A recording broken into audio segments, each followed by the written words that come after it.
Hey everyone, it's me, Mushi, and I'm joined today, as always, by Rosie. Hello. So, funny story.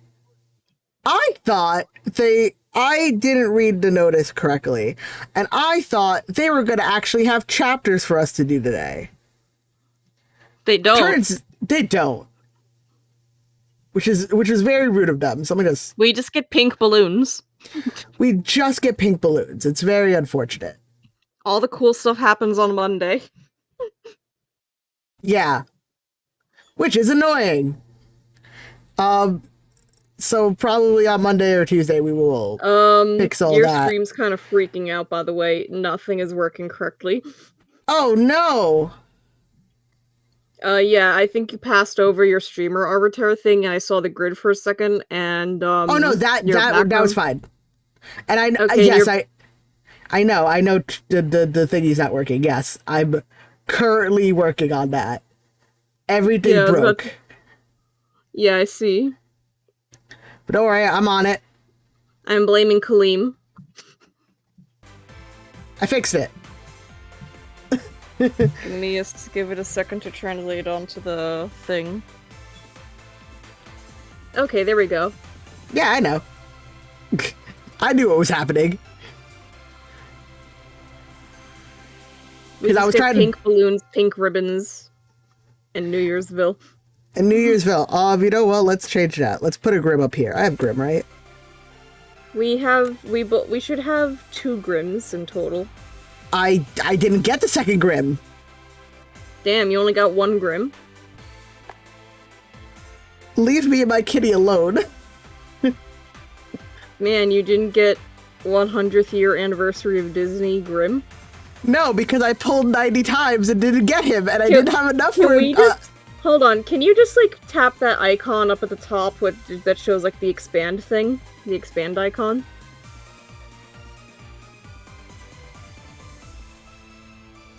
There's a little tube. I'm just waiting for it to happen on the stream.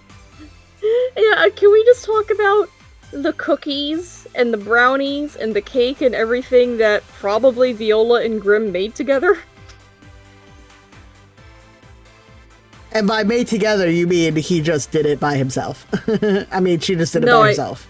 She probably did most of the work, but Grimm probably would want to help, let's be honest.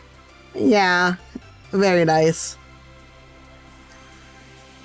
So, I am going to be doing some stuff in the background, mostly because I did an oopsie. So originally, we were supposed to do whatever was going to come out today, but nothing came out today. And then I was like, oh, I'm gonna have a tier list for characters, right? But I'm gonna add my characters to it. So tier list maker, I was like, oh, well, someone had to have made a Twisted Wonderland one. So I found that one, and then I added my characters to it. I hit presentation mode just to kind of, get the UI out the way, but it deleted my characters off of it. So I've been trying to just make it in the background, which is just like whatever. Oh my god, I'm see-through!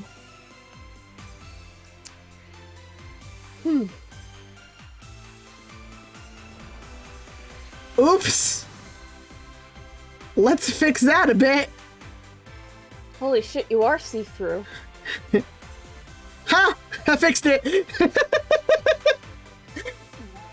Happy anniversary. Welcome to an extremely scuffed Twist stream. I just wanted to make sure I streamed something on the anniversary, man.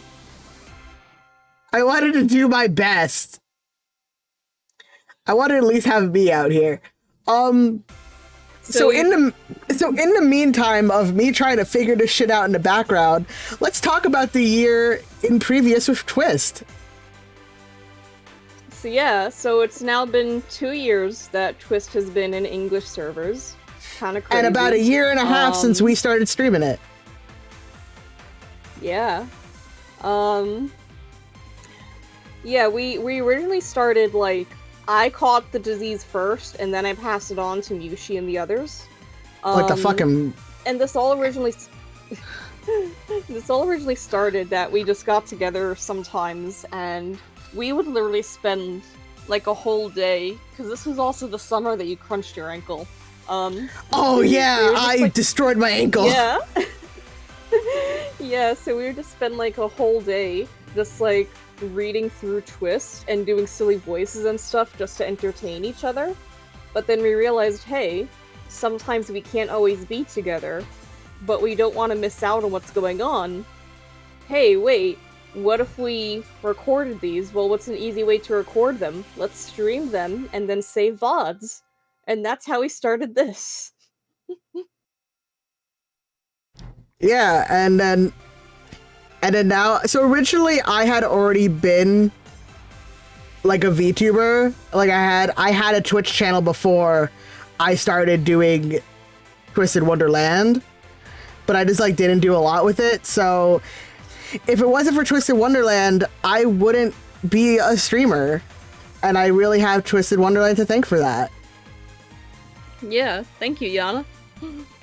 And then I wouldn't have a crippling yaoi addiction if Yana Toboso didn't exist. So you know what? Twofer. Yeah, so let's see, what happened in this past year? The first thing I can think of is we had a stream was announced by Twisted Wonderland in January to like go over what was coming up and all that. And it was really odd because it only lasted 15 minutes, and it was mainly just no music. This one woman that they just sat down in front of a camera that basically just said, hey, we had this many downloads and we had some events. What were your favorite cards and events? Anyway, here's a few things that are happening within the next month. And yes, Book 6 is coming. We have nothing to show for it, but Book 6 is coming. And that was it. That was the 15-minute presentation, which was a little like, odd. Please believe us. It was a little odd, but I suppose it makes sense because, like, at that point, you know, I think we were on like a massive pause from Book 5 had ended in summer, and we were just sitting there waiting for the gates to Styx to open. I think they should have fucking stayed closed. Yeah, so then everyone just abandons the game and you don't get to keep your streamer job? Cool, okay. I don't even get paid for this! Man, you don't get to keep your streamer hobby? Okay. Guys, pay me money. Please. You don't have any things to let them pay you money. I don't, because I'm bad at my job. I do not have. So anyway. Yeah. And then of course we had our first New Year's celebration thing with the himbos. We had the anniversary, in which I panicked because I didn't understand how the anniversary worked. But we got our first kitty cat with that. We got our first kitty cat with that. And which you see on the screen now. Yeah. He's great. We love him. You know, like Mia. Yeah, see? Yeah, we had a rerun of Beans Fest, but surprisingly only the second one. Which means I still have never streamed the first Beans Fest. I played it. Wait, you did play it, right? No. I never completed it. You just said you played it. Oh. Because I never completed it. We can't even go into archives. No, I never completed it. You were the one who was streaming from your phone at that time. You're right. We'll figure out a way. We'll figure it out. That's what I'm saying. I'm like, it wasn't me. We had you at that time. We had a lot of reruns this year of various different events that happened the previous year, surprisingly faster than expected. But let's see. We had Fairy Gala If, that was great.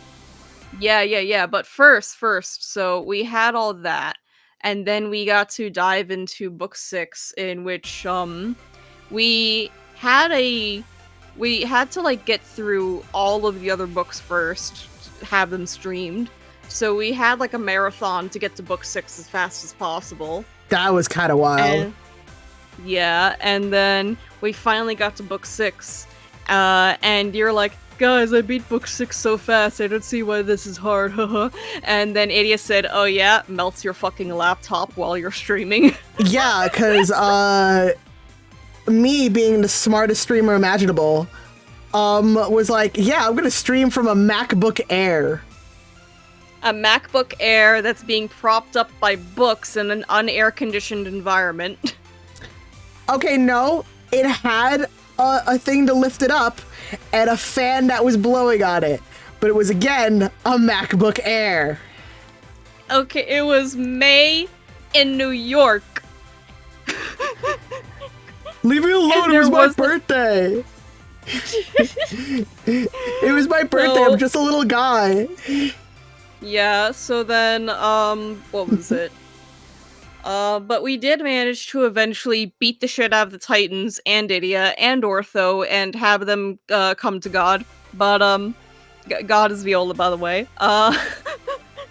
But, we got through that ordeal, and then we were mainly covering events after that. We actually had not streamed Ghost Marriage yet, so it was fun when that came back around. We got to do that. That was pretty cool. We got, what was it, more, we got more Master Chefs. We had the Harveston event where we got to go on a sled race and someone got extremely competitive. Don't worry about it. How about you mind your fucking business?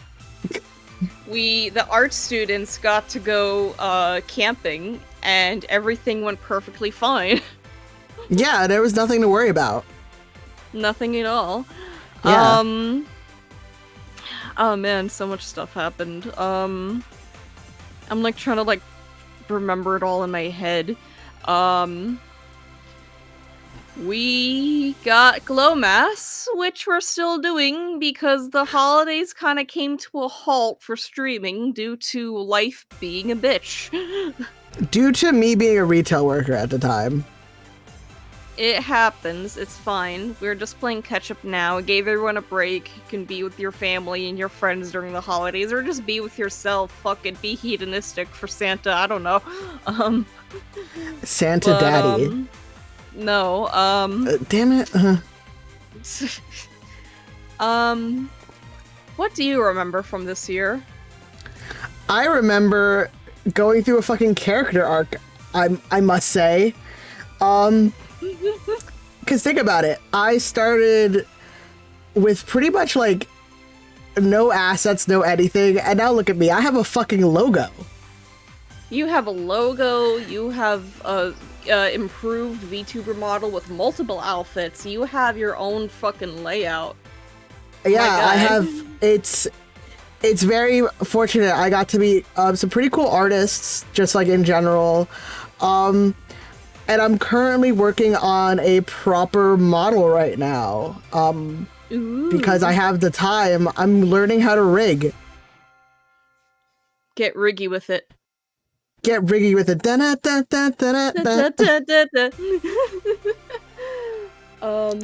Is there anything that I missed? Oh, Portfest. Oh yeah, my other outfit. Yeah, Port. Yeah, we got to have a little sailor fun. Sailor fun. And pretty much, I think just being able to marathon the last books were really funny. It was. Because and soon we get to do it again. Because what I was doing earlier today, because I was looking up stuff, was I was going through our server in the art tab, right? And just looking at, you know, the thumbnails that I have made over the past year. And I emulated the super deformed the chibi models. So I was able to put Rosie, well, Tezzy and Aaron in the game. Quote unquote in the game. Quote unquote in the game. But yeah, my birthday was here. We had the Zoom event. Oh, Zooms. I can't wait for those again. Like that. We celebrated my first birthday that I was celebrating on stream back in May. Which I do plan to be doing another one that day. Yeah, I'm just like, I'm now currently scrolling through, but yeah, like it's like summer was a lot of growth, and I'm very happy. Like the first model I ever used was so bad. We brushed over it, but we forgot Fairy Gala If, our favorite event probably. I said Fairy Gala If, and you just didn't react. Yeah. Right, I was trying to... No, you were trying to go in order. Yeah, and then my brain skipped a gear. Because the thing is, you said book 6, we did book 5 at the beginning of the year. Yeah. So, book 5, my favorite book, obviously. Yeah, we literally went through the entire... we went through pretty much the entire main story of Twist in just a few months to get up to book 6. Yeah, one of my favorite thumbnails is, I believe I put, hold on, I'm like, I don't feel bad about something, or the Lost Cat poster, that one was fun. Us screaming into the sea. I got bonked to death by you guys because of me simping over Vil. Our co nerd make funner of is Little created a thumbnail for Beans Fest. That was another fun one. So the thing is, not only do I have like a regular model, I have a Tsum Tsum model. So yeah, right, I'm going. We got this. We both have Tsum models. Oh yeah, because I drew you one. But now I'm like, so yeah, I'm scrolling through here, right? Because I just want to make sure I'm having everything. I think, because I'm looking from the beginning of the year, we went through book 3 and 4 and 5 and 6. We did pretty much every book at the beginning of the year. Yeah, and in December we covered book 1 and 2. Yeah, so we at the beginning of the year just started going through we did. And book 7 will come eventually. We're gonna do 10 chapters each stream because it's not out yet. Well, it is out, but it's not like, yeah. And also I'm scrolling through here. I realized I showed you guys a picture of me like 10 years ago when I was like 16. I'm like, oh god, who is that? Man. I want to do so much more, man. Like, we've already come so far, and I want to do so much more. Yeah. I think... Oh man, I think I should probably post a time-lapse of me making one of the Bushi models. That'd be fun. It's the model before this one. I want to do more clips, I want to do more highlights, I want to do more community stuff, I want to do more, baby. Gotta have more. The rebel yell, she yelled more. I definitely want to actually start editing my videos down. That's something I do want to do. I just did a stretchy, sorry, I'm here. Oh, I forgot. So this year when we streamed book 3's like climax, it was on Azul's birthday, so the thumbnail is just us wearing party hats, right, as we're completely dissing the shit out of him and making him cry on his birthday. Listen, right, he was overblotting and we were like, happy birthday to you. Yeah. Then we have us dying in the desert. Yeah. But yeah, it was super fun. I had a great time this year, especially sharing it with all of you guys. I'm so happy that You know what we should set up next year? What? Just like some like slideshow B-roll of like the thumbnails. Oh my god, I should. You're so smart. Yo, another one that I did was Friday Night Funkin' for the for the tryouts for book 5. Right, the SDC. Yeah, I fucking. Oh. Your girlfriend on the thingy again. I think one of the proudest one that I am of is the us screaming into the sea one. And then it's like the one for like book 6, right?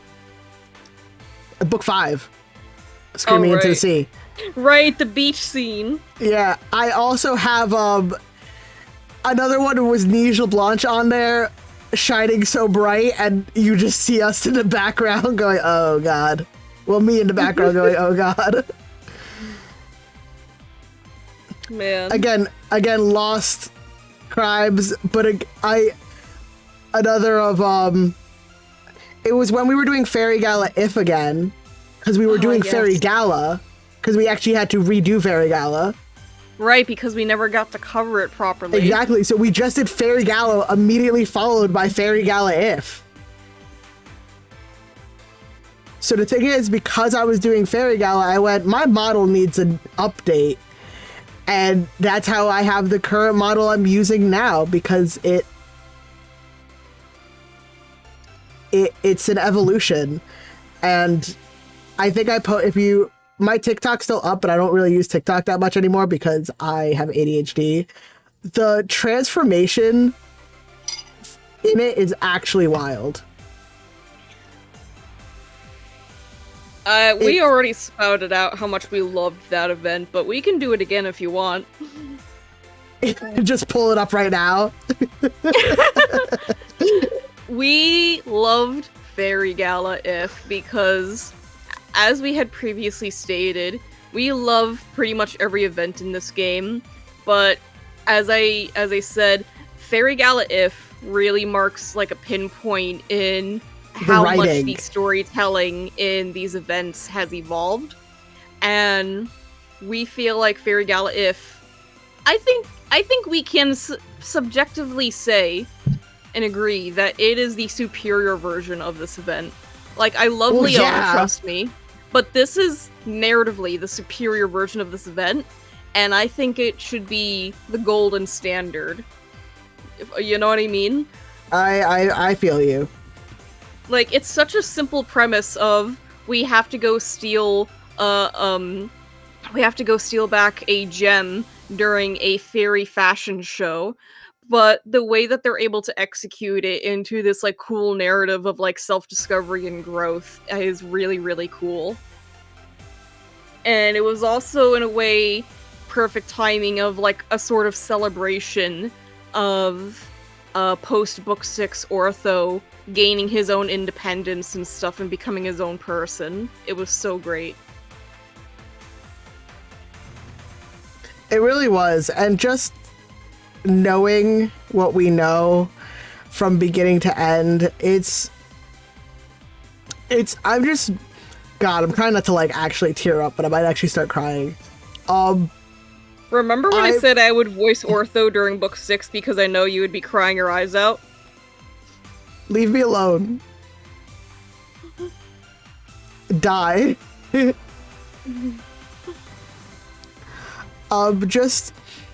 I'm really proud of what we were able to accomplish this year. Yeah. And I hope to accomplish more. And I want to kickstart that blog, man. Well, you're the one who had control over it. I didn't really do anything. I know. I'm punching myself because, honestly, offline from the streams, I was kind of struggling a lot last year, to be honest with you, mentally. And it had nothing to do with the streams. The streams are always a positive point for me. But, like, off-stream, I was, like, really struggling with a lot of things. But also, like, getting involved in more things and whatnot. And I think I've since gotten a lot better, and I wanna be bolder than I've been in many years. So, and I'm glad that we can help with that in a way. Because we love you so very much. And I love you guys too. I'm just It's blown always away. fun getting to read your comments and your chats and everything and joke alongside you guys. Exactly. So, Wait, why is your streamer stuck in mad mode? because I was typing something in, that's why. Don't worry, I fixed it. What Thank was you, it? Twisted. I appreciate it. I want to say, like, if you know anyone who you think would enjoy this stream, or you just want to infect them with the Twisted Wonderland virus, go ahead and, like, share it around. We love having people to talk to and enjoy this with. Alright, so I didn't really get to complete it in the way I wanted to, but we're doing it anyway. Is it time? It's time. It's time for the Twisted Wonderland tier list!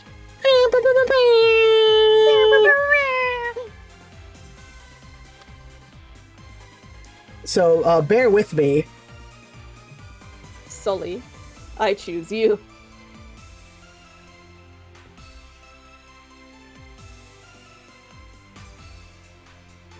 Just hang tight, people, while our hamster... Ah, there we go.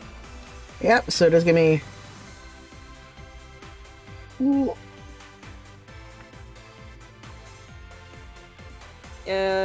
You're now covered by a tier list. Yes, I know.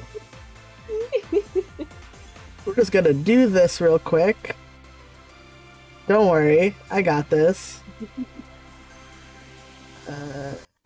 Let's just turn that off for now. We don't need the background music anymore of that. Wait, where's Viola?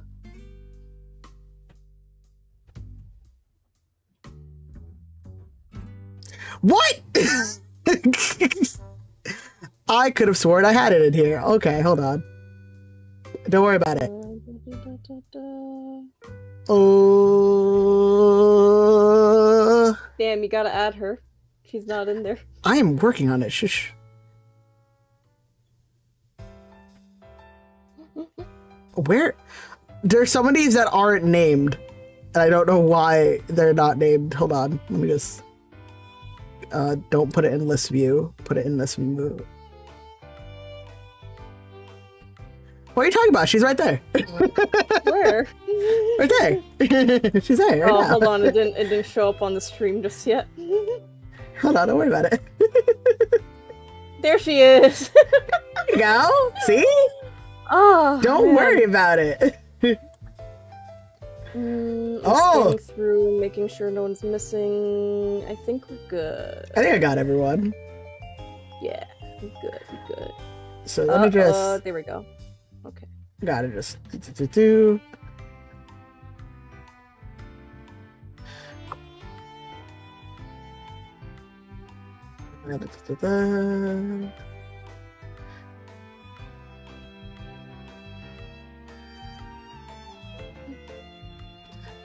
Getting my screen border in so I can... It looks nice.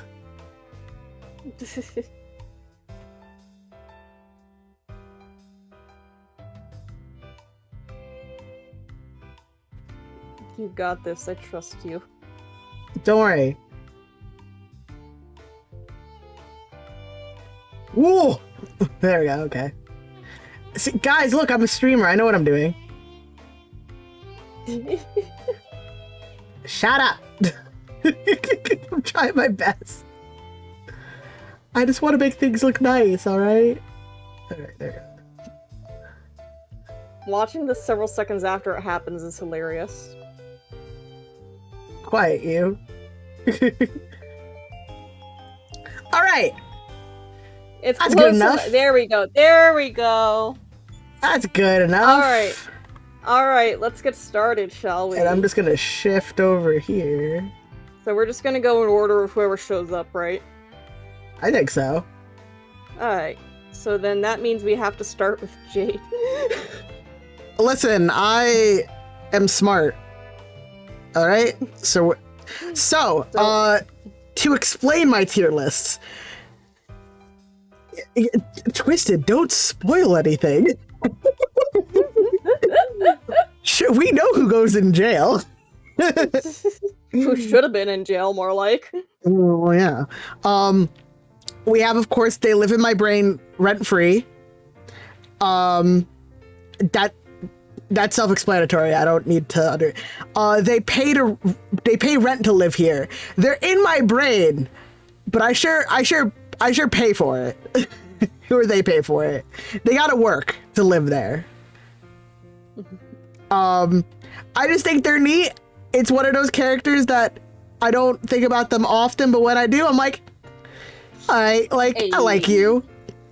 The you could have been great category or waiting for more story.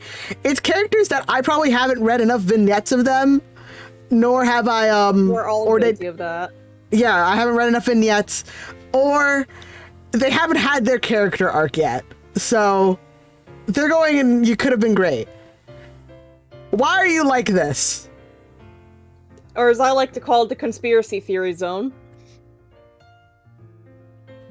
Why are you like this? Here, wait, no, hold on. Why are you like this? That's Rosie's character, Tessie, by the way. Why are you like her? Because why are you like this? And jail. I'm not explaining that one. You should just know. All right. So we're starting. Yeah, we're just gonna start in order of what this character. Oh, by the way, this was created by Sani8887. Thank you for creating the original one that had all the original characters.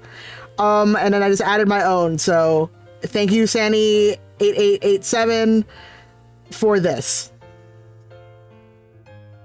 All right. Let's just. Let's get started. Yeah. Okay. So Jade. All right. Jade Leech. So, I just think he's neat. yeah, that's fair. Like for me personally, he's not like always in my brain, but when he's like, this is a pretty solid character because like he has, the whole cold, calculated, intimidating, does he even feel feelings thing going on with him. But then when you actually sit there, you think, actually, I do think he has genuine feelings. I think he's either just shit expressing them or realizes that he doesn't express them normally and revels in how it makes people react. I think he's just one of those weird kids who's also really intelligent. He's someone who I went to high school with, who I think they're just neat. I'm not even gonna sugarcoat this. Jade Leech has such energy of one of my best friends who I haven't spoken to in a few years. I just texted her recently because her family is still in the area, and she's just neat. She's also the weirdest fucking person I know, and I know Rosie. What I find cool is that he gets along with Rugi over the very aspect of just like cooking and making recipes and stuff. And I also love that we came to the realization this year that Jade is actually cottagecore, but like in the whole mountain kind of vibe and mushrooms and stuff. Yeah, he just reminds me of one of my best friends from high school, and I just think they're neat. I should preface that like our thoughts and opinions on characters are not the only way to have thoughts and opinions about these characters. They are just ours. Yeah, because probably Feel free to fight us. Don't actually. I'm too soft for that. I'm too squishy. You can fight. You can fight me. I want to fight. Please fight me. I want to fight. I want blood. No, stop. Okay, next, Floyd Leech. Floyd Leech. Why are you like this? I like him. I would have him in I think is neat or no, I think he's neat, but he's also in the why are you like this category. And the thing is, I'm gonna go back to that same friend from high school. No, you need to understand, she could kill a man with, so she always had like one fingernail that was very sharp at all times. That was like what she did.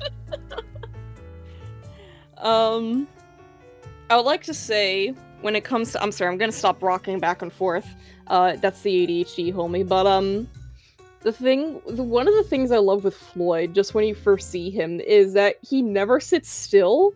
even when he's supposed to be standing still, he's doing that slow bob back and forth like he never left the water. He's got the idle I think that's animation. yeah, and just also the way he talks like, "Hello, Koebi-chan, how are you doing?" you know, Oh, but then he just suddenly turns into, and you wouldn't want to do that, would you now? yeah. So um, he can murder on a dime, and why are you like this? Again, wait, a I'm lot of not these done. characters. Wait. Can I just say a lot of these characters fit into multiple categories? I'm just doing what I think is funny. Yeah. I want to say I like him because I interpret that he may probably be neurospicy, possible ADHD, just based on like various things we see him do and how he behaves in his vignettes and stuff. I've seen people make arguments of no, it might be some other mental disorder, which is fair and valid, or I've seen people say he doesn't have ADHD, he's just an asshole. And I want to clarify, you can have ADHD and be an asshole at the same time. Hi. Uh but honestly, I really like him. I know some people find him annoying, and that's valid. He's meant to be annoying, but I also feel like if you're actually able to be interesting and form some kind of level of trust with him, I feel like you actually got a pretty interesting friend, honestly. Yup. All right. Now here's another. I'm moving on to Khalib, and I'm gonna. They pay rent to live here. He's fucking rich. He better be giving me some kind of money to be in my He brain. banking. He He banking. He banking. banking. I definitely.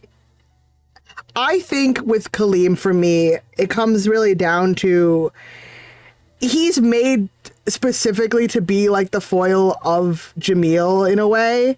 And I think he could have been written a bit better. I understand the love Yeah. for him, obviously, which is why he pays rent to live here, mostly because he lives there, he pays rent, mostly because I'm gonna spoil my next one. Jamil lives in my brain rent free. And unfortunately, Kaleem has to be with Jamil at all times, but he has to pay to be there. But with So, Kaleem, I'm not done yet. So with Kaleem, it's definitely one of those things that his growth is there. I think it could have been a bit better. It just boils down to I personally think I wish they kind of made him more aware, and I understand that it doesn't make sense if he's more aware. But I feel like if he just became a bit better at reading people, I would have liked him a bit more. And I'm not saying that, oh, but then like you're like then you could be like, oh well, then he's gonna know if people are taking advantage of him. I'm like, no, I want him to realize people are like taking advantage of him, but he's like going over that to be like, well, maybe they're having a rough time right now, like that kind of thing. I feel like that would have elevated his character a bit more for me if he's like, oh well, maybe they just need this, like he's there, hey, that's a wolf, like that Kaleem is like, maybe they just need like a bit of help or a bit of this or a bit of that. You know what I'm saying? He I looks just for want the to best in people, and I think that's I wish that kind of was like more apparent in him. I want to say, should we maybe just to make things smoother, we'll have like one of us speaks first, and we'll say, "And now I pass the mic to you," or something like that. This way, we're Oh not yeah, like tripping I over each was other. yeah. So I'm done with my Kaleem rant. You go. All right, so yeah, I'm in a similar boat that I think he's a great character, but I feel like he could have been written a little better. I think honestly, like, so Twisted Wonderland kind of goes through the approach of like subtle growth. Like these characters are still assholes, but they're taking baby steps to learn from their mistakes, right? Um, some are a little more obvious than others. That's just how people are. Um, Kaleem's whole thing is that, you know, he was in an environment where he never really had to worry too much about anything except for, you know, the threat of his life. Um, you know, he's been Ascension. poisoned. He's been poisoned. People have tried to kidnap him and stuff like that. I think he's one of those characters that obviously some of his airheadedness is just genuine airheadedness, but I think some of the airheadedness and positivity is him trying to be like, haha, I'm smiling through the pain, everything's fine, I have nothing else going on in my head, haha, right? He needs therapy. But I think it was Oh wait, sorry, no. Finish your thought, and I'm gonna say a thing yeah. that the joke I made at the beginning. My bad. Okay, so I think it was great when we got to see him in book 5, like realize like how much stuff has been handed to him, or when he's not making the cut be by, merit or anything, and he takes a second to be like, "Hey, wait, does this mean I was pushed along through things my whole life?" And then he's like, "That's kind of bullshit. I hate that actually. I don't want that to be the case. I want to win on my own merit, not because I was pushed along." And that's so fucking great. um because that's like pretty much one of his conflicts with Jamil, is that he doesn't realize he was being pushed along and Jamil was being pushed back, right? Um and I love that he also becomes a little more aware. Like when he like realizes that the murder attempt is happening, so he comes in to try to intercept it. He grew a lot. I think really one of the main problems with Kaleem is that we haven't really seen a lot from him since in the main story. So we haven't seen if he's grown any more since then, but he already took some major steps, and I think that's great for him. Um, what I am sad about is that as far as like the fan base goes, he is one of those characters gets unfortunately um unfairly punished. There's a lot of people who really love him, but there's also a lot of people who really hate him because they just see him and Jamil and they don't understand the proper dynamics between them or how like that line of work goes. And they just point to Kaleem and go like, well, he's dumb and rich, which means he's automatically at fault and he's wrong for everything, and Jamil is always right. And it's just like, that is not how that works. Yeah. So, I was gonna originally add a tier that said please go to therapy, but then only 2 characters in our entire list, including our original characters, would be excluded from that, which would be Vargas and Sam. I don't think they need therapy. So, All right. So next, Jamiru. he lives in my brain rent free, and it's entirely for horny reasons. I am not going to elaborate further, so I'm swinging the mic to Rosie. I refuse to elaborate further. Okay, so Jamil's great because the dynamic he has with Kaleem is that no one is the hero or the villain. Both of them are idiots, Your Honor, and they're unwittingly feeding into each other's problems, and it's great. Um, so, and it's great because, like, obviously, like, there's a difference in temperament between the two. Kaleem is a dog, Jamil is a cat that is wondering why the fuck are you looking at him, right? Um, Jamil is competitive, and he would love to be able to show off how amazing he actually is, that he knows he is, but because of like the way he's been raised and everything, he believes he has to keep that under wraps. And I love that he has a moment, and he has moments in book 6 where like that issue is still coming up with like Leona, because he's like, oh, well, in this case, Leona's the one who's higher above me, so I gotta be, subservient to him and everything and protecting him. And Leona's going, what the fuck are you doing, you idiot? And then it turns into a whole thing of Leona being like, hey, how about instead of just throwing yourself to the fucking fire, you, 1, listen to the logic of my orders, and 2, save your own skin for once. It pays to, like, look out for yourself. Like, you can't just keep doing this. What's wrong with you? And Leona literally has a moment where he hits a nail on the head for Jamil. I'm like, well, you would show how great I am if people just gave me a chance. Big whoop, just fucking do it, because, like, no one's gonna give you that opportunity but yourself. And I just fucking love the growth from it. But, like, I just... what I mean by, like, there's no right or wrong between Kaleem and Jamil is that Jamil, his problems with his life are not actually stemming from Kaleem. Kaleem is just the symbol of his problems in life. He's not the actual root cause.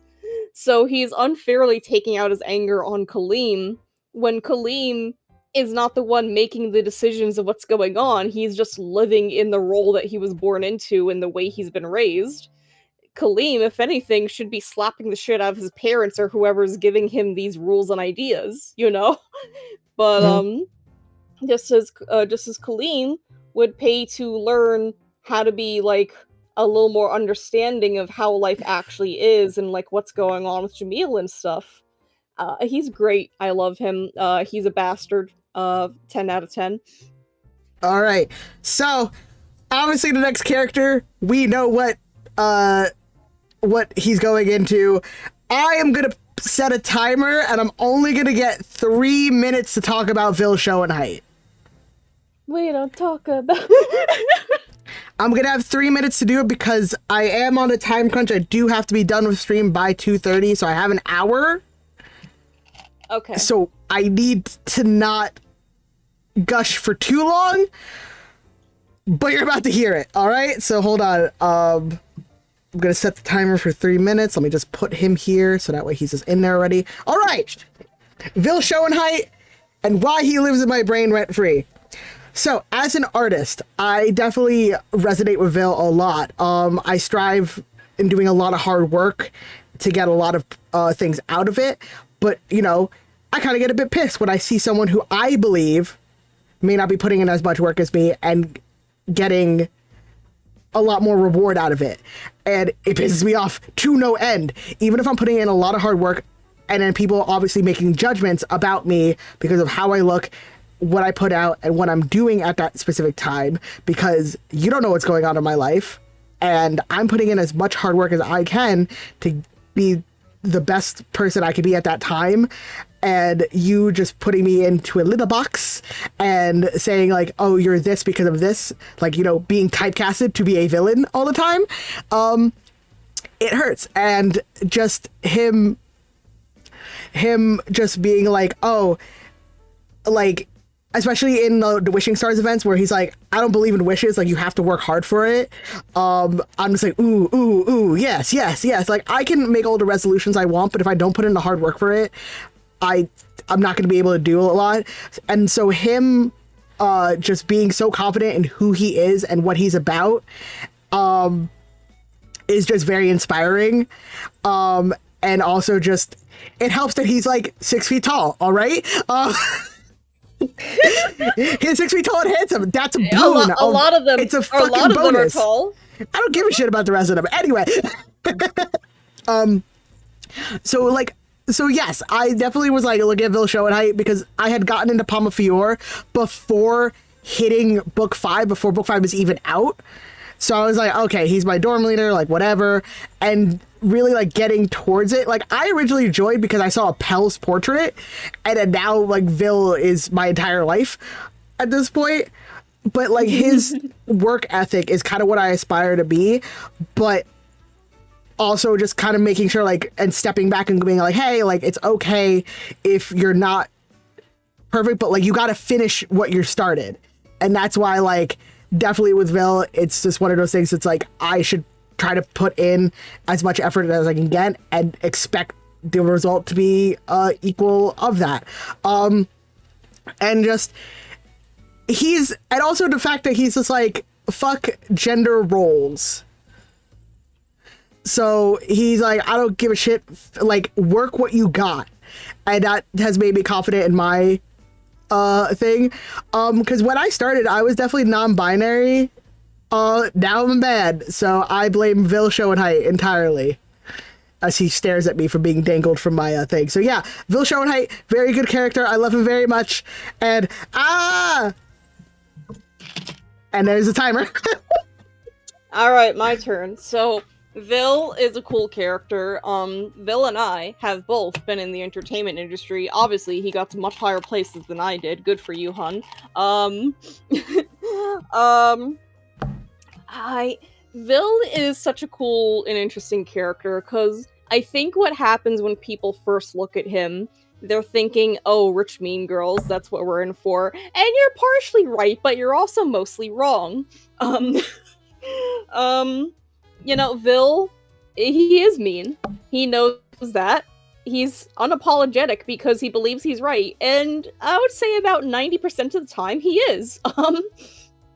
And like, he might take things a little too drastically sometimes, but that's just NRC for you. Everyone needs to take a little bit of a chill pill. I love Vil because, as you mentioned, he pushes people to understand what they are, learn how to make it themselves, and just be themselves 100% and give 100% to their efforts. Like, he's the one who says, even if the chance of success is 0.01%, it will never be 100% unless you try to do something and take that chance. Vil is awesome in that he inspires people to take the risk and put in their full effort and show what they can do in their own way. He's really great as like an inspirational motivator person. He's awesome. I'm adding on one last tidbit. Vil Schoenheid is kind, but he's not nice. Yes. Take with that what you will. All right, Appel Fellmeyer. Country boy. He lives in my head rent free because we have the same color scheme. And so I made Mushi way before I started Twisted Wonderland, and then I see you think of Appel, and I go, why are we the same color? And only difference is he's white as snow, I'm brown. It's just, I really appreciated his character growth as he in book 5. He still got a lot of growing to do, but I really hope he starts to embrace his femininity and uses that to empower himself. I just think that is a cool thing to put into a game, and I wish EN let them say fuck more. Because he says it a lot. I'm passing the mic. Right. I have too many thoughts. Appel is great as a character because you first see him, right? And you might initially think, oh, he might be soft or something just from looking at him, right? Or a little more feminine. But then no, he's like, I don't want to act or feel feminine. People automatically think I'm feminine because I'm small and stuff and cute, right? But not only is it that, he's an absolute gremlin. The boy knows how to ride fucking blast cycles and will just tear it up on the mud, right? He is a little firecracker and it's awesome. He goes into school and the first thing he does is picks a fight with one of the toughest guys in the entire school. And then gets his ass handed to him. Yeah, and then, but yeah, it's also awesome seeing, that, he still has his little issues and struggles because, like, Vil wants him to speak all proper and nice, and he's coming out here like, how y'all doing, man? But, maybe Vil can, like, tone that back a bit, but,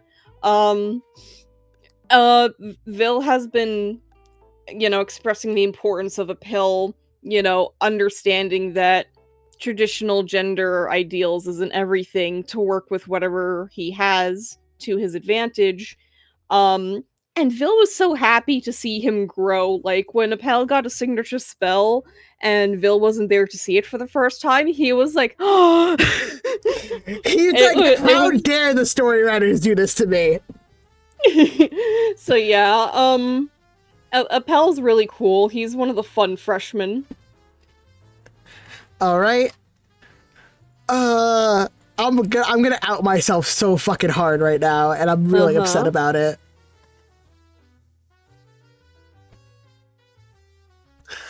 All right. Me and Rook, I fucking hated Rook at the beginning of fucking streaming. I hated him so much.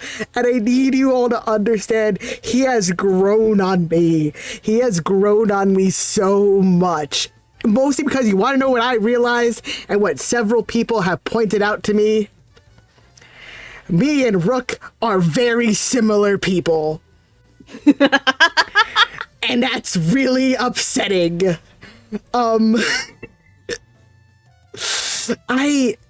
It's really hard to articulate that literally me and Rook are just, I hate him because we are so similar. And the fact that I am dissecting myself means I'm dissecting Rook Hunt. Because I realize, like, he'll say something and I'm like, Rook, that's kind of creepy. And then I like flash back and I'm like, oh, I've said things like that. Oh no. Like, it's really, it hurts that I have to, it's, he's in there and he doesn't pay rent because, I don't know, he broke into my house and I can't make him leave. Rosie, just take over. Okay, so Rook Hunt is so interesting because we still have not a fucking clue what's going on with him or his family. And my money is still on they are global assassins. Because remember, we figure out that his family has multiple estates and summer homes dotted throughout the entire world that have teleporters to the other ones. And Appel goes, hey, wait, aren't you not allowed to have teleportation across borders without, like, specific government permissions and stuff? And Appel, and Rook literally goes, don't worry about it. You don't want the answer to that. We know that he has, like, what was it, several siblings, I think? I forget. He's like the middle of 6 siblings. Yeah. He has 5 siblings, so he's the middle one of 6. He knows the details and habits of everyone around the clock down to the very centimeter that they are. He's able to detect a change in their body by the centimeter. He has a spell that essentially lets him put an air tag on whatever the hell he wants to track things. It's great. Across the globe. And then, of course, he's also a hunter. What kind of hunter specifically? Oh, we don't know. He has expressed yandere tendencies towards some of his fellow classmates. Okay? But at the same time, for all of his weirdness, he got into Pomefiore because he was so neurospicy that he just went up to Vil and said, hey, here's my entire thesis on how I thought your last performance was. And Vil went, the fuck? And then they just kind of clicked together eventually. Yep. And also it's implied that he went through a lot of, like, survival trauma as a child, right? That he doesn't really want to talk about, and he initially blushes off as just, yeah, I just made it up and all that, but no, sir, I believe that you went through some survivor's trauma. It's the only way to explain the way you act. And above everything, despite how weird he is, the simple thing is, he loves people, he loves life, he loves everything in the world for simply being what it is to its fullest ability. And that's what's so great about him, is he could have just been some random creepy guy, but no, he is genuinely a great soul that just happens to be weird. So yes, he definitely could have been put in Why Are You Like This, but because of who I am as a person... Alright. I'm gonna get some flack for this one. I know I am. Mm-hmm. I probably just haven't... He doesn't live in my head rent-free like he does for Rosie, alright? Like, I do not... You skip his vignettes, don't you? No, I haven't read them. I haven't read them yet. I understand. That's I know I'm gonna get flack. That's why he's there, alright? That's my caveat. That's my get out of jail free card. I just... Yeah, he went through a lot of trauma. Yes, okay, he's going through a character. Yes, he does. Just fucking cheer the fuck up a bit, all right? Just a little. I get why. I understand. I know. I just... God, stop being chronically online. Talk to other people, please, for the love of God. All right? You first. I don't need to hear that from you. I leave my house. Okay, I'm actually good because like that's why I don't have enough to say about him other than what's in book 6, and like it's more of the like I get it, I understand where he's coming from, and I know what his future holds, but like, dude, it's your destiny to lay the dragon, idiot. what? Anyway, Rosie, go. Right, so, idiot, I just want to justify that last joke I made. Hold on, you only get like 3 minutes though, because I know you could talk forever about him. Right, I want to justify that last joke I made because, like, in several other, like, crossover Disney media things, we've always had an instance where Hades and Maleficent somehow get together. That's just the rule. But, Alright. Idiot I'm starting Shroud. your timer. Right, so Idiot Shroud, he's interesting in that, you know, you start off with the gamer, we gotta have one of them in every anime thing, always the one otaku, we have to have him. But then you see, you know, his little brother, and it's like, huh, there's a weird thing, a mystery there, like, why a robot little brother and everything. And then, you get to book 6, and you learn everything. It was like, oh, I didn't expect he was part of some sort of secret organization and stuff that is just housing all of the most destructive things known to man. And his chapter becomes a weird mix of Five Nights at Freddy's, Saw, and SCP Containment Breach.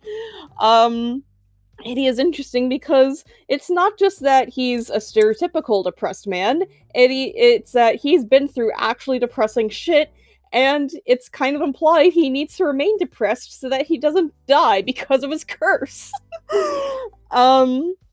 So Idia goes through this arc of believing that any effort he tries to make in having a normal or better or happier life is worthless, so he just secludes himself to his room.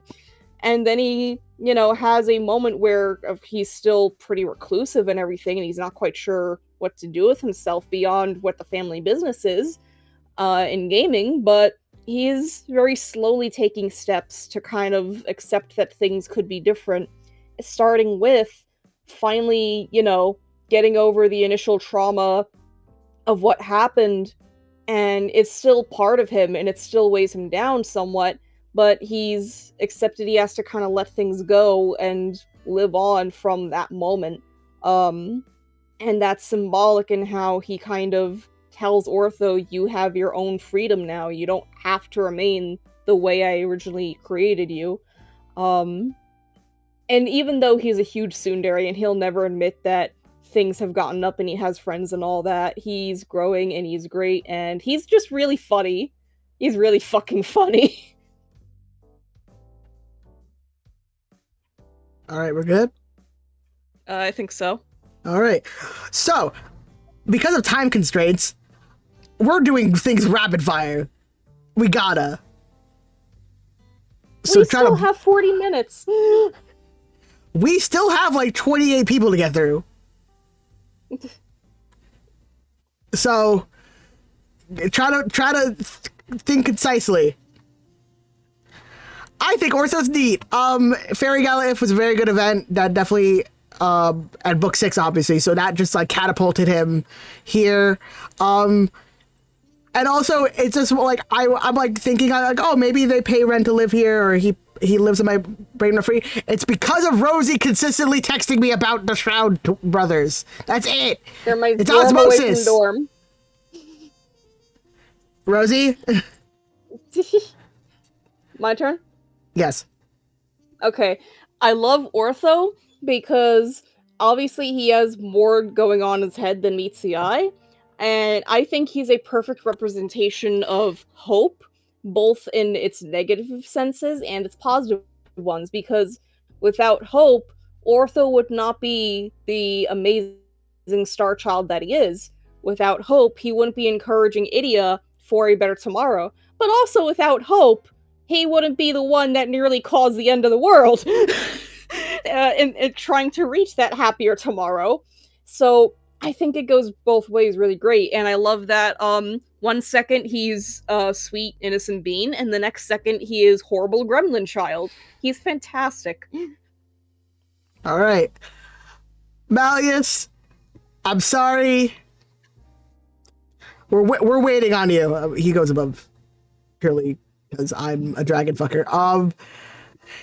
His book 7's not finished yet. All right, I need to know more about him. Like yes, vignettes are a thing, but like we haven't had him yet. Like we haven't had really like him. He's mysterious. He's got more stuff going on that we're not there yet. But he's also a 7-foot tall dragon. Like there you go. That's all I got. Rosie, your turn. Okay, so hear me out. Imagine you're just having weird philosophical conversations with a guy who teleports into your garden at 2 a.m., and he is a princely goth dragon man who is also horribly autistic. And that's Malleus Draconia. And I just love this dichotomy we have of this guy that everyone is fucking afraid of, that just wants a single friend, finds a single friend in one clueless, powerless human, and is just latched on to that, and he will not let go. Yeah, I know book 7's not finished, so like that's what I'm saying. Like no one knows the true extent of Malleus Draconia yet, and that's why he's in there. And we haven't started book 7 yet, so no spoilers on that, please. Exactly. All right, next. I'm sorry, Riddle. Why are you like this? I know why you are like this. We know why he's like this. That's exactly like I don't think about Riddle. He when he shows up, it's funny, but I definitely think more of the other Heart Slapping Boys than I do of Riddle Rose Hearts. I feel bad for him mostly. I think also because I see a lot of myself in him, but in the opposite way of Rook, that I see a lot of my flaws in him as well. And I don't go away, please. I'll unpack you later in therapy. So initially when I started playing this game, Rill annoyed the shit out of me. It's because I have a weird thing with authority, okay? Especially when I feel the authority is unjust. And it had a moment of, oh, there's a reason why, here's a tragic backstory, and I just went, bitch, you think that's an excuse? I've had the same deal, bitch, and I just wanted to fucking slam him, like, why has no one punched this bitch yet? And then Ace punched him, and I felt better. But, I have since grown to really, really love Riddle. I think he's great. I think he's actually pretty well adjusted compared to all the other characters, and I think he's had probably the most growth, actually. Because he's still, strict and everything, but he's calmed down a lot. And he's, like, learning to live life and everything. And he's really adorable, and I want to squish him until all of his bones break and his insides turn into jelly. Alright. He's a mysterious old man. Because that's the whole thing. He's interesting, but since we don't have a lot of him, like he really toes this line. You know what I'm saying? So technically he could be here because he toes this line so much. So he's a weird old man. That's all I got. I do know how old he is. I did get spoiled on that because I did want to know, but I would like to remind you that he's a vampire.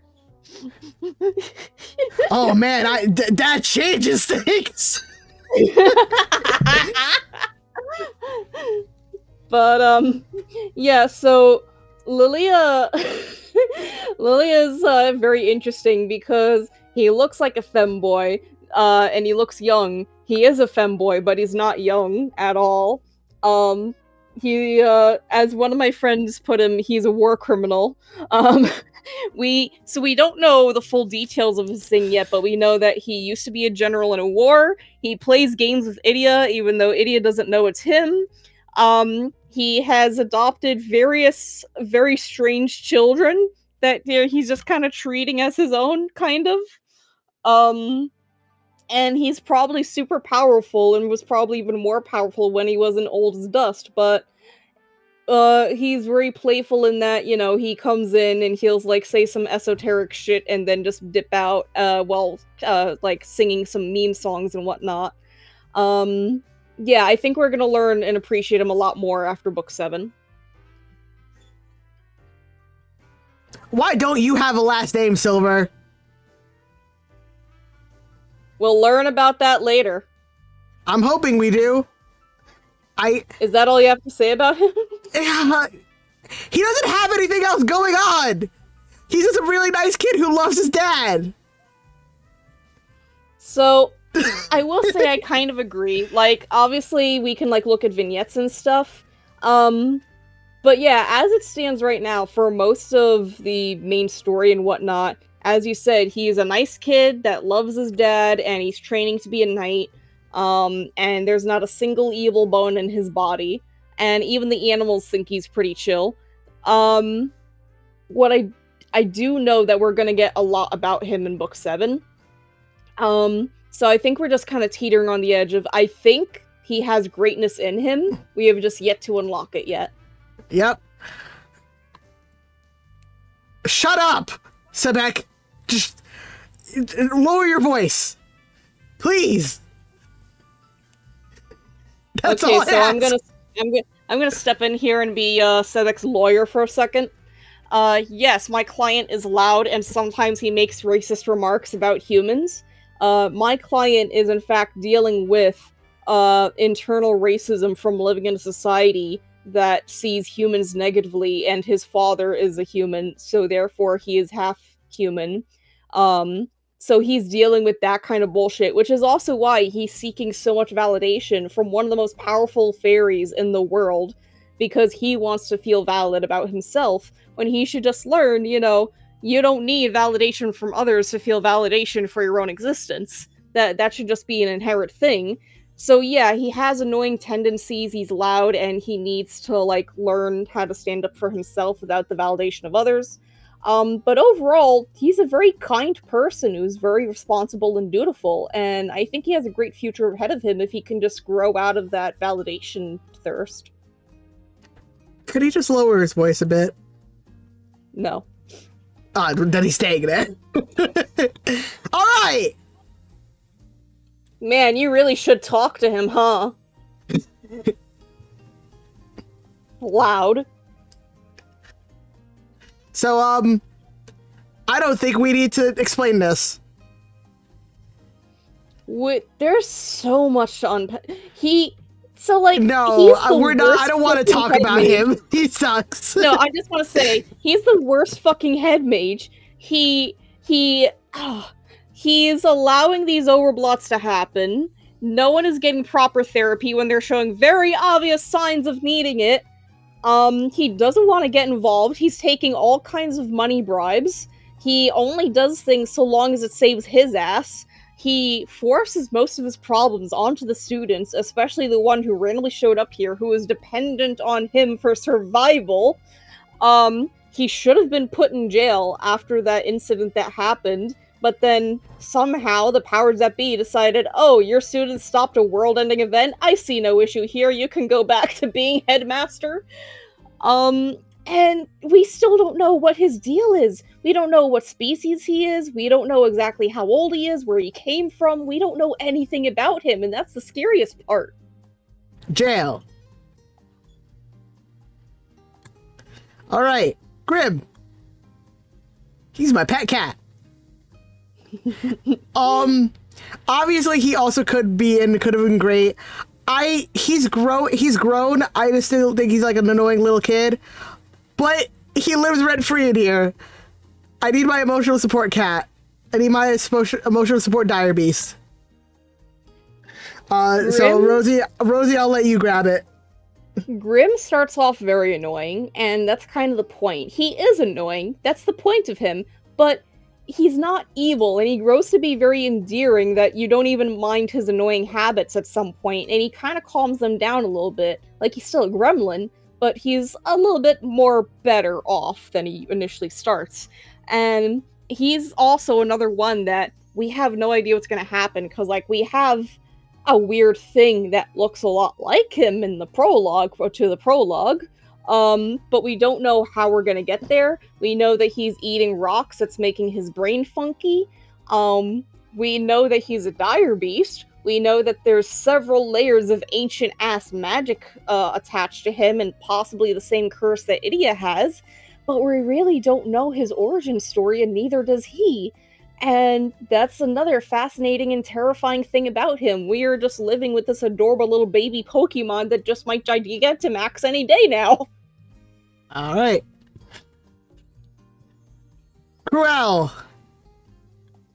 I have a lot of headcanons involving him, and I think about him a lot. For my OC Mushi, who got into NRC by forging a lot of paperwork, and when Crowley finds out, he's like, well, you need to have a guardian, and Mushi's like, well, you can't send me back because I'll die then. Kurel had come in to be like, who blew up the alchemy lab? Spoiler alert, it was also Mushi.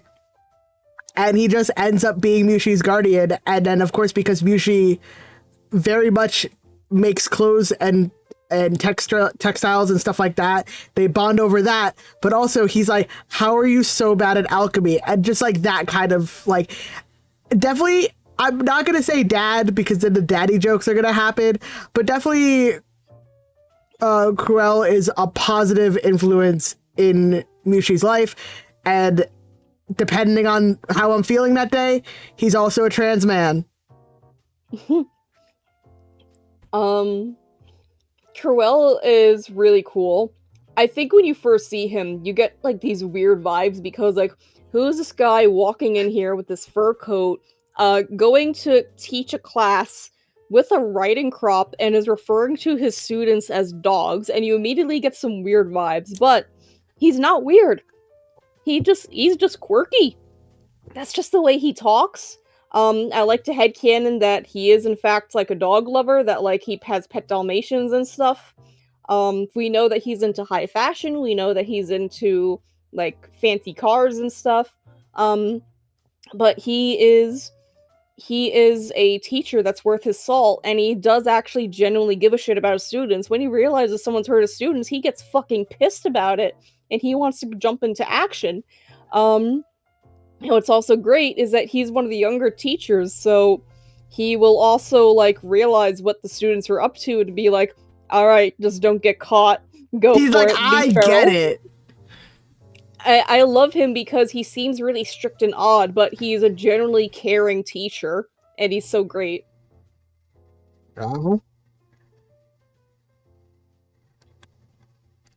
Train is the same age as my dad, so I've just latched onto him. This man is my dad. I am a little upset that like they're like, oh, he's old, but then like my dad just started having a lot of issues with himself, and I'm like, oh no, dad. It's like, you're my dad. Boogie woogie woogie, like Boogie woogie. and like he does genuinely care about his students, and I love to see it. So that's something we can say. If Crowley doesn't care about the students, at least the teachers do. Yeah. Train, he's interesting. At first, he just seems like strict, boring teacher, and that is kind of his vibe. But he has a very interesting cat that actually does try to talk to the students. He's teaching magic history as well as animal linguistics and practical magic and stuff. At first you're like, okay, he's just a generic old man, but no, you learned that he has daughters, or at least one of them. He had a wife that he misses dearly that probably died kind of on the young side, since Train is only in his 50s, if I recall right. I miss my wife, Tails. He was a teacher when Cruel was going to school there. So they have a fun rivalry going on there, too. He's just... I don't think he's among, like, my favorites of all time, but he's a good teacher. I like him. I really like Coach Vargas. Like he pays rent to live there, but he's working hard to be there. I'm gonna say that. I am, and I make sure all of my students work equally as hard to achieve the same musculature that I have. Go to fucking jail now. Yeah, no, he's just, again, like, I was expecting the teachers to be like super super strict, but like I genuinely like love all of them. Like I love all the faculty members, including the ghosts. I forgot to put the ghosts in here. Damn it! We'll imply the ghosts are there. I'm implying the ghosts are with Sam. Fair. Was there anything else you want to say? No, I'm good. Sorry, I thought I. Okay, so Vargas is a huge egotistical meathead. He's fucking Gaston, so let's just get that out of the way. But we haven't seen a single instance of him being toxic in that. If anything, he needs to like calm down on trying to like work the ass off of the students to be the same hulking machine that he is. But he's like, hey, I know you're wizards, but your magic ain't gonna mean jack shit if you're caught in a situation where you have to rely on your physical prowess. So that's great. He also teaches the broom flying classes, because that's considered a form of like physical exertion. And he again has done odd things. Let's point back to Camp Vargas, where he scares the students by being a monster, as a form of training for them.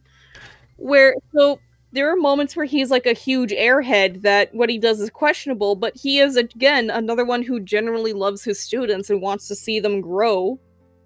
And I saw a dumb meme that said, don't get breast reduction surgery, just become larger and more muscular so that your boobs look smaller. And that's now my headcanon for Vargas. My goal is so that way someone looks at me and goes, "Your pecs are enormous." All right, on to Sam. Are you ready? He's just there.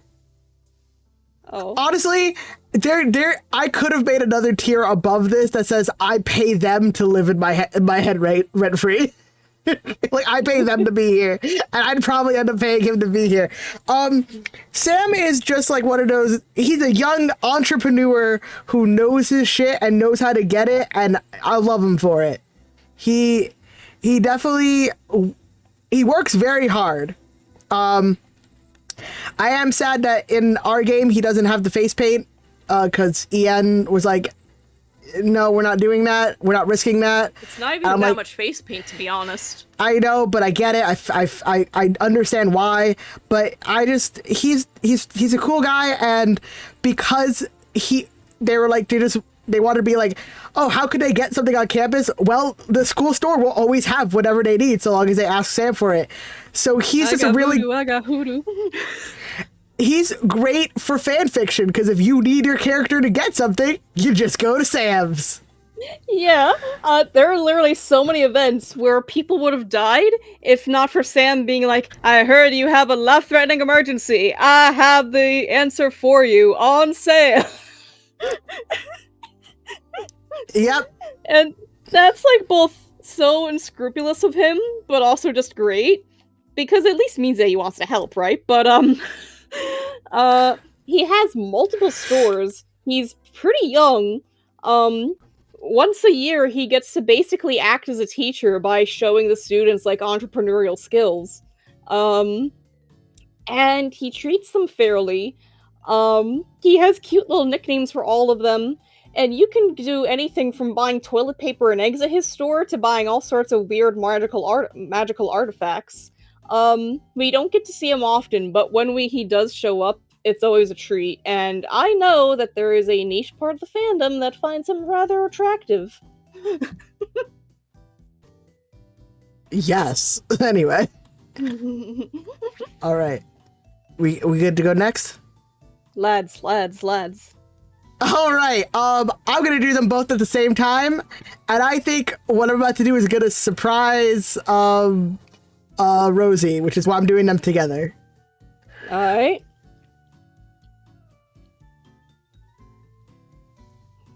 It takes me a couple seconds to see what you're doing. Yeah, they're not in the same tier. All right. Wow. Yeah. All right. So I'm doing Deuce and Ace together, or Ace and Deuce, whatever. I don't give a shit. I think Ace we don't know a lot about him. Like, we know a lot, but we don't know a lot. Does that make sense? I don't know. I feel like there's just something underneath Ace that he uses. Like, he's one of those guys that will throw in the truth to a lie to make it believable. So, I don't know. I think there's more to Ace Tripolo, but also he's an annoying little shit, and I hate him. So the thing is, I do love, it's, God, Ace is one of a toxic ex that I keep coming back to. And then Deuce, he's just an endearing himbo, man. Like, I can't, like, it's fun to make fun of him, but also he's just so sincere in what he wants to do, and he tries so hard, and I just think he's neat. Like, and he just wants to be a good kid for his mom, and I can't knock that. Also, I think Ace is a lot like me because he is a younger sibling, and I am a younger sibling of someone who is about 3 to 4 years older than I am. So I'm going to say like 4 to 5 because I'm guessing his brother has graduated from NRC. So, like, yeah, I feel that. It's more of the, like, I know why you're like this, but you're going in that category.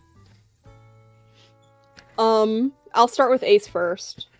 So, Ace is odd for me because when I first asked my friend why should I get into Twisted Wonderland, they showed me Ace and told me like a few of his character traits because they thought that that would be a character I simped for.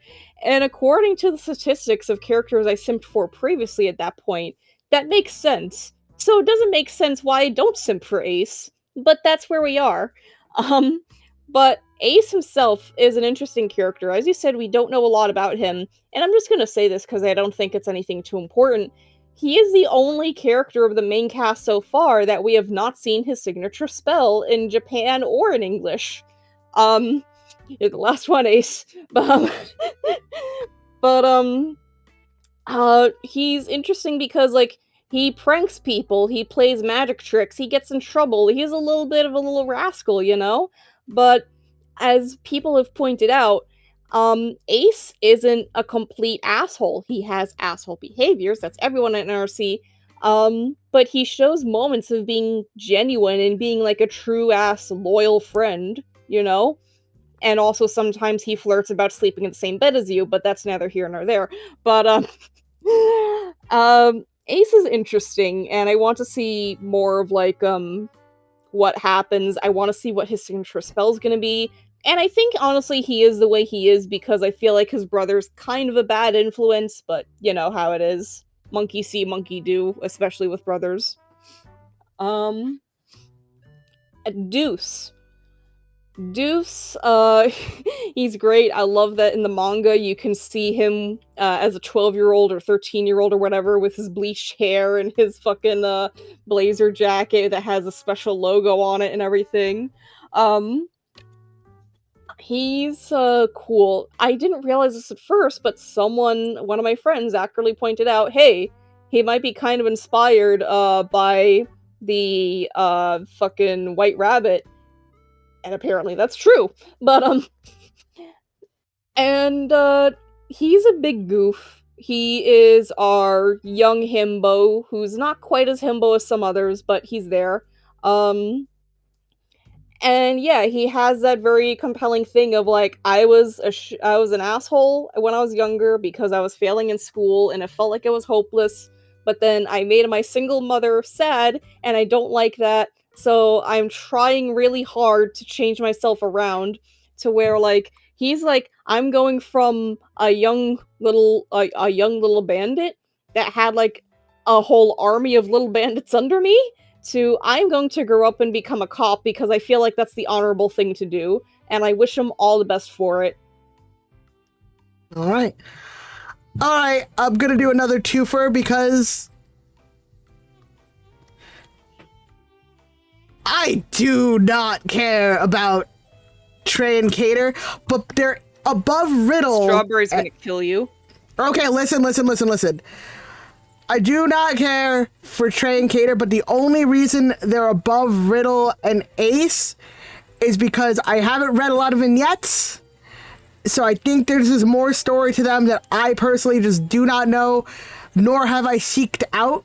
So they're in here for more of the I should learn more about you before I make a true decision. So this is like a neutral Fair enough, thing of fair enough. like, that's why they're there. Because the thing is, I know more about Ace. Like, yes, he's still a mystery, but his asshole tendencies that put him here. Same thing with Riddle, and then Deuce has the whole thing of like, we know a lot more about him because he's very honest about it. So it puts him up here. I don't know enough about these two dudes, and they're so. I hate to tell you, homie, we're probably gonna go over time. That's why I'm trying to do this fast. So yeah, like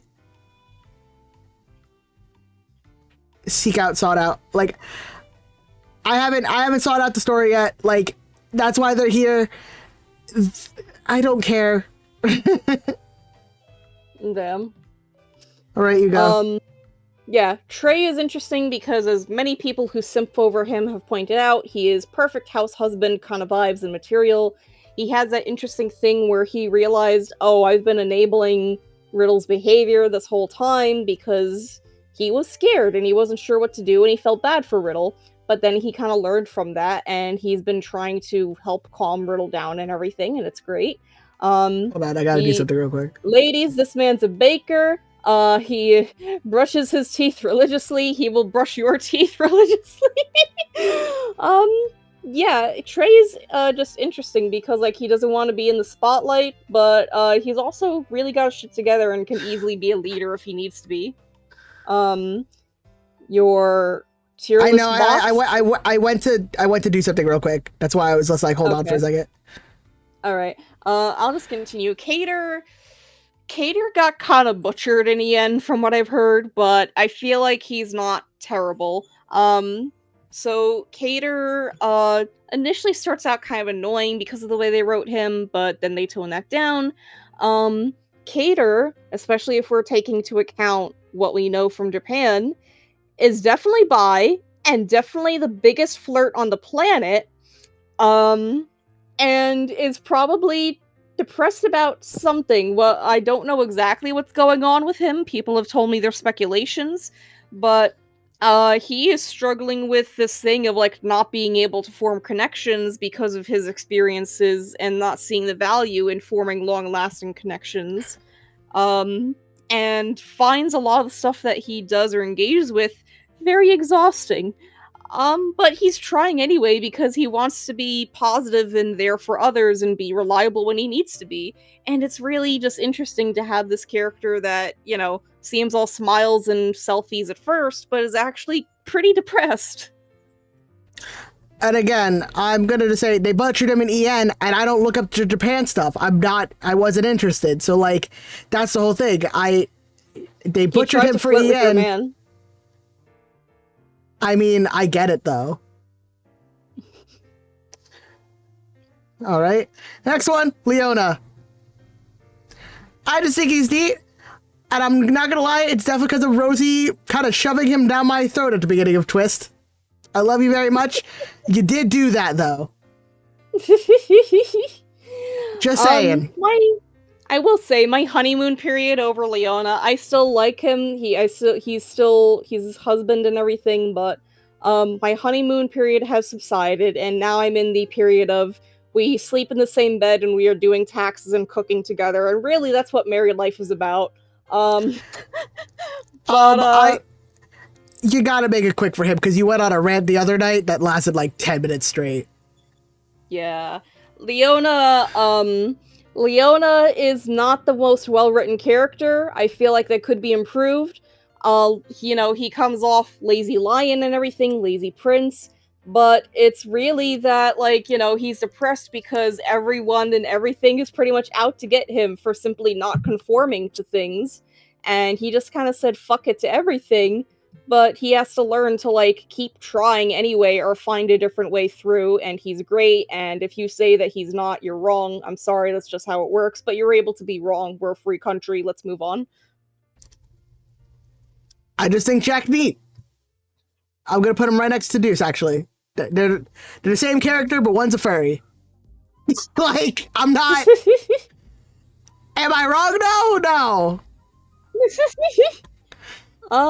They're very similar, except Jack likes to do things all by himself, but Deuce is willing to say like, oh yeah, I need the thing. Like he's furry Deuce, but really takes the lone wolf to the next level. I'm sorry. He's the most tsundere of them all.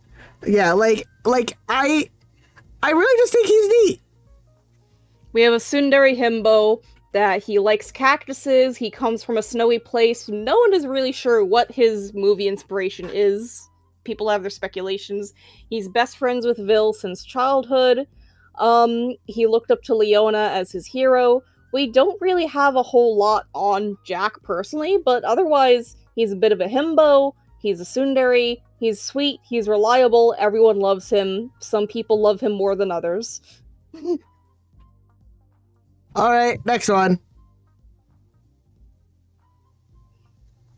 Savannah Claus in the I just think they're neat category, man. Like, they all have.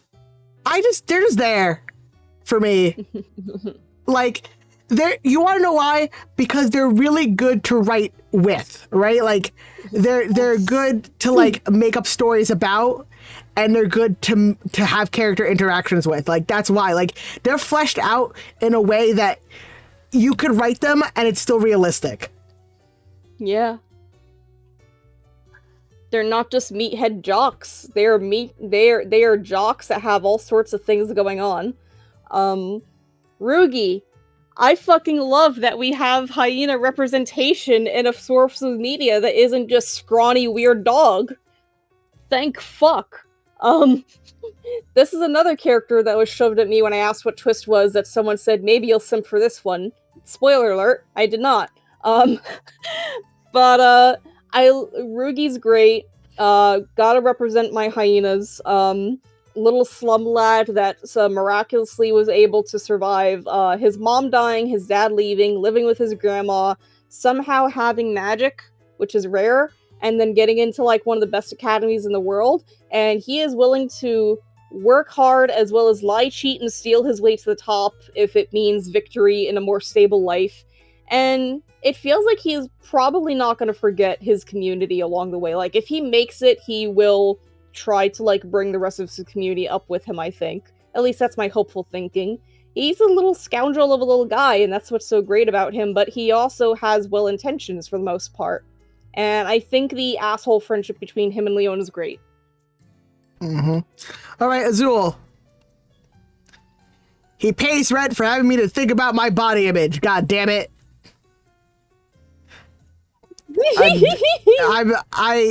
He pays rent because I know he can afford it too. The little fucking miser. We're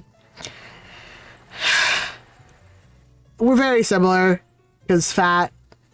I just wish they also let him have some weight again. Let him be able to come to terms. The entire point that he doesn't want to have weight again. I know. I let him have it though. I need a heavy set character in Twist. That's not just you in the manga. Azul is an interesting character. Obviously there's plenty of people that find him attractive.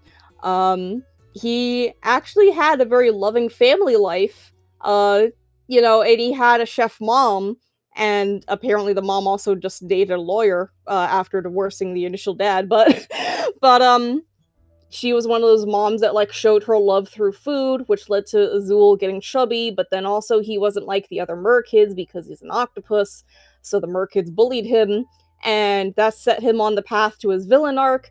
He is a genuine genius, but the problem is that he feels like he has to put on a show of how great he is, rather than just trust that he is naturally great, which leads to, if you catch him off his game, you end up with dealing with a wet noodle of a man who is panicking, trying to regain his composure. And that's really cool and really great. And there is not a single bad character in Twist. That's just honestly how it is.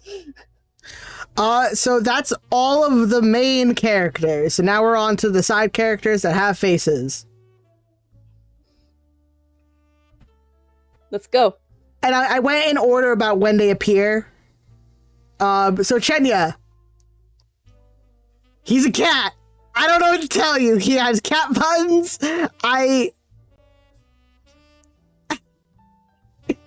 I love him, man.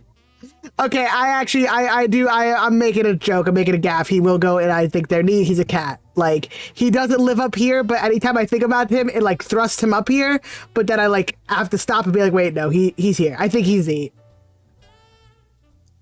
I like that as far as, like, being an influence in Riddle's friend group. He's more of the wild child, whereas Trey is, like, the more down-to-earth responsible one. Chenya, we don't get to see a lot of him, but when he does, he kind of takes up the moment. He is the moment when he shows up on screen. He's obviously based on the Cheshire Cat. We don't have a lot to say about him. What I do find interesting is most Disney media will classify the Cheshire Cat as either a entirely neutral or even villainous entity, but this game is casting him as a hero archetype, as is him living in RSA for his school. So that's interesting. Mm-hmm. Cheka! I think he's neat. I understand what he's necessary for in the story, so he's a necessary character, and he's neat. And look at that little cat mouth. Adorable. Simba. That's really it. Yeah, that's it. I will say, it is hilarious when you find out one of the main sources and symbols of Leona's pain is a small child who is literally named Laughter in Swahili. He's another case where, like, Colleen, he's not the actual source of the problem, he's just the symbol of it. Yep. Nigel Blanche, and I'm adding the dwarves in here because I wasn't getting 7 of them because they're all the same fucking person, alright? Remember the instant you saw him and you hated him and then you learned his backstory, you said, fuck, I can't hate him anymore.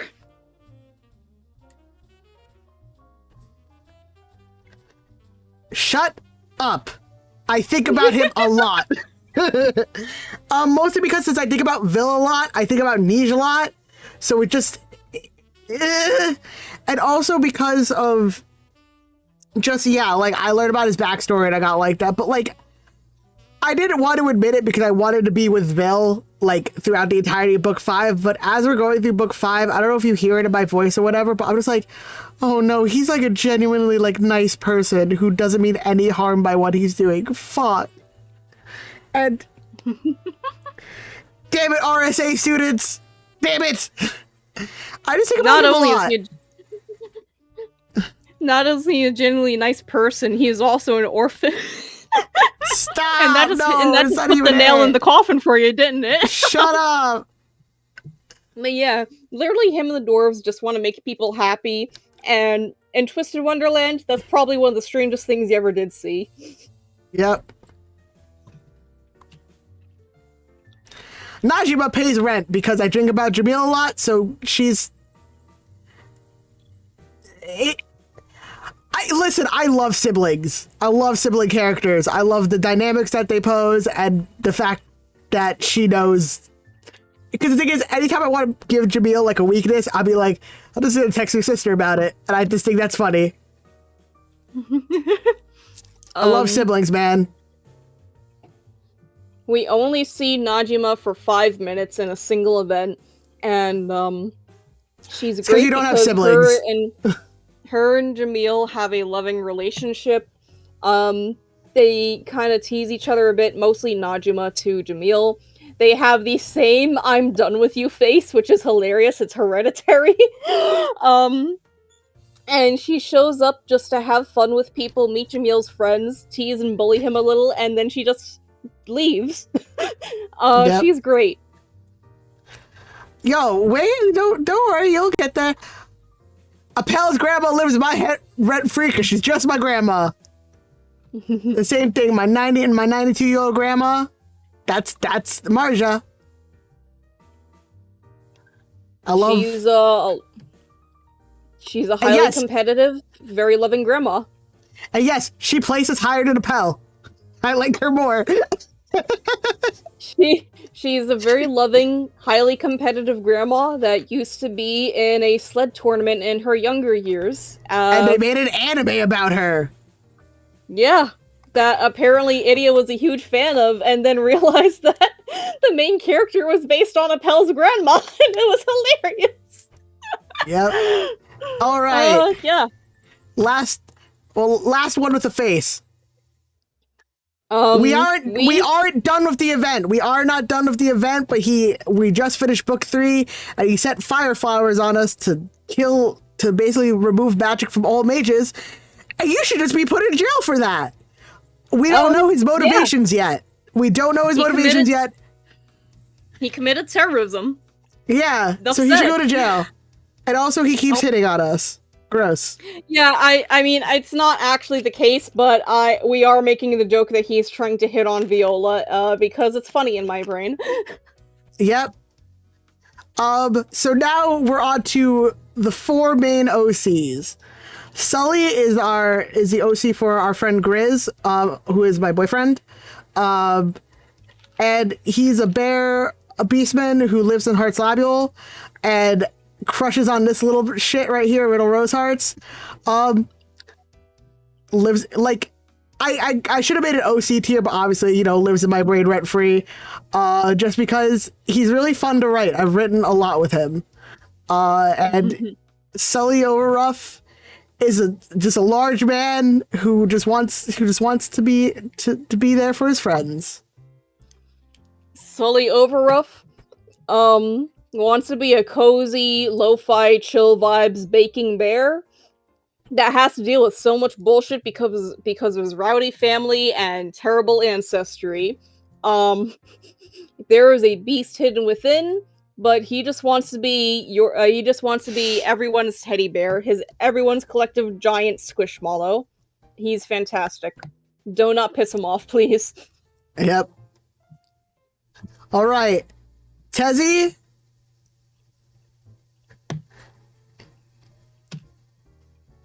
I was like, you pay to live here because you owe me money for getting into this game. I should put you in jail. I should put you in jail. You're going over here just because I'm mad at you forever and always because you did this to me. Sorry, but I cannot pass go and collect $200 if I go to jail. So you're going here. Explain who Tezzy is because I'm bad at it. Alright, Tezzy is a spotted hyena beastman that has some mutations that make her a little smaller and weaker than she should be for a female hyena her age, due to her lineage. She actually has deeper lore of where her ancestors came from that conflicts with the current way of life of the hyenas and also herself, and basically just because of how her life experience as far as went, she is really self-doubtful about herself, her abilities, where she fits in. She has no idea where to start. She knows she wants to do something to make life better, but she doesn't know where to start, and she doesn't know if she's capable or if she could live up to it. And then she kind of freaks the fuck out, as one does in this thing, and she has a growth character arc, and she lets the gremlin come out, and she doesn't care. And she's all the better for it, because now she's in her strongest form, and she can do, whatever she puts her mind to, which is mainly, how am I going to create a better future for the hyenas of the Sunset Savannah? All right. And then we have me. I'm Aaron Mushi Hiverna. I'm a hamster beastman who comes from the Shaftlands, and who escaped a cult to get into NRC, and unfortunately went through very traumatic things while at the cult. And once trauma happens and growth happens, Mushi, who accidentally said Mushi at the mirror, and the mirror was like, you know what, fuck it, because Mushi had changed his name. I do know Mushi's original name. No, I'm not going to say it here, because that's a character arc I'm doing. But Aaron grows, and I love him very much. He's in jail, though. I can't. I'm not. All hamsters belong in jail. All hamsters belong in jail. Why do you think they have hamster cages? But up that. I just want to say, because I forgot to, Tezzy might be smooching of Prince along the way. Oh yeah, absolutely. Aaron is smooching Bill Schoenheit. You don't make OCs of your own self, because Yushi's pretty much me, and not have him kiss your favorite character. It's time for best girl. That's don't worry about that. Shush. I'm in your walls. All right, Viola, get over here. Where are you? There you are. Go in here.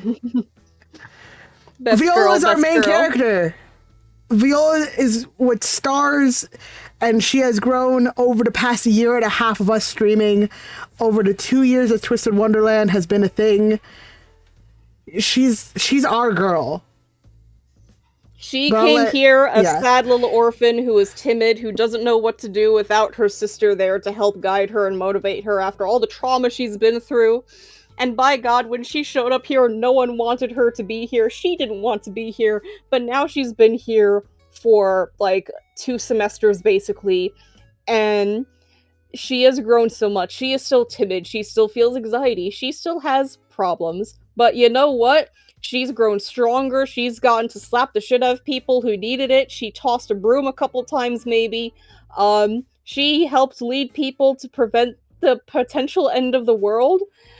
She is stronger and more capable, all while still remaining the same hardworking, humble little being that she's always been, just kind of trying to mind her own business as much as possible, despite the world saying otherwise.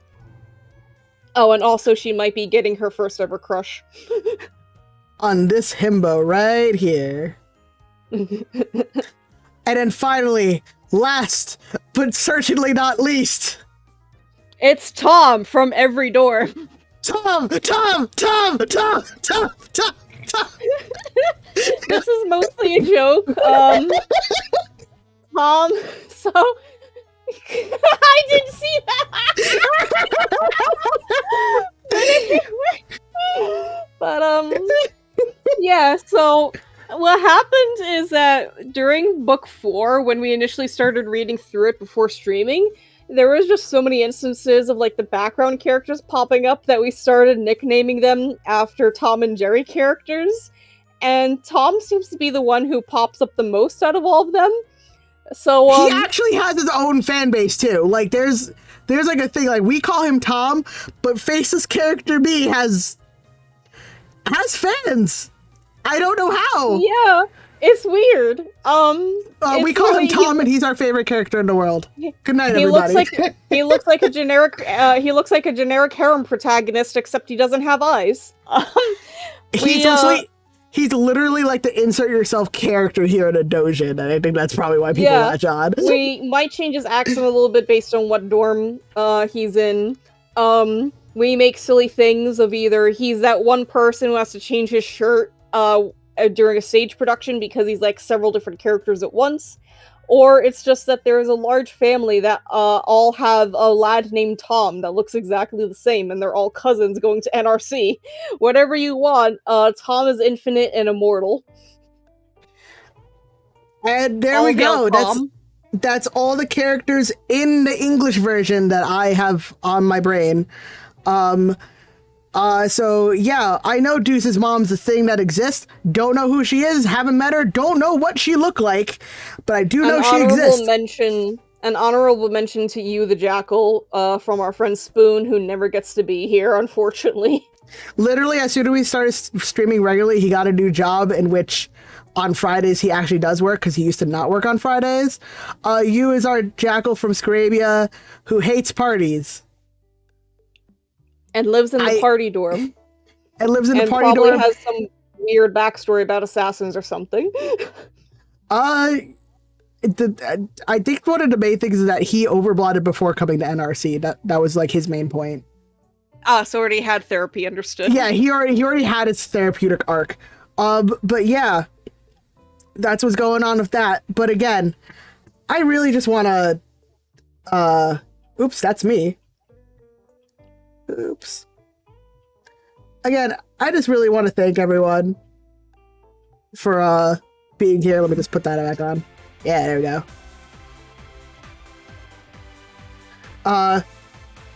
Put this back. Put my cat up on the screen. I'm just so happy again that we're able to share our stories and these guys' stories with all of you for Twisted Wonderland. Happy 2nd anniversary. We'll do the actual event later on when they decide to give it to us. But yeah. Can I just say one thing? Oh yeah, Viola, go ahead. Alright, I'm not really used to big speeches, but, you know what, I'll just keep it short. It's been a great year, and let's make it another great school year, everyone. NRC forever! NRC! NRC!